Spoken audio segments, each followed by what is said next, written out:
Kavindu uria ni ceneta wa machakos ni ukiririe thirikari ya US thutha wa uhoro uria rekereirie ikiuga ati nimarihire aria makorirwo makihutio ni nduthuko iria ya hanikire kaunti-ini ya Nairobi na Kavindu ni ahithuretie ati aria marihirwo ni thirikari ya US no aria marutaga wiira embasyini akiuga aria marigiciirie nyumba ino gutirii kindu monire. Aheanite ndumiriri ino hingo ya kigomano kia makanitha-ini wa AIC Embu riu akiandikithia kihoto ikorwo ikinyirio kuri aria matakorirwo makirihwo ni thirikari ino.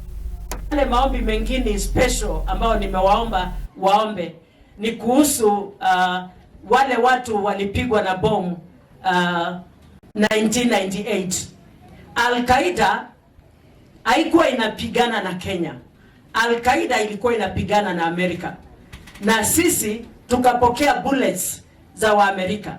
Na ninauliza Americans waweze walk the talk. They are defenders of human rights. And so I am requesting them to amend the law to include Kenyans victims in the fund of terrorism. Because that fund is already there. And we have victims who were hurt during Al-Qaeda bomb blasts in Nairobi. And I heard some Americans saying that Kenyans were compensated. And I want to tell them categorically, Kenyans were not compensated.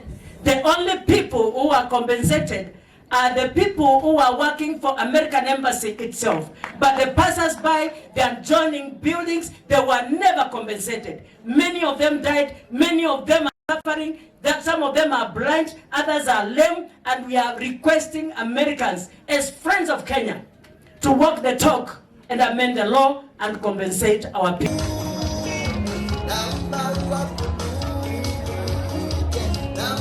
Kwa hivyo jambo yangu kubwa sana nilikuwa nimekuja hapa kuungana pamoja na watu, abudu pamoja na pia tuombee taifa letu. Asante. Hii ni mwa tu maana hiyo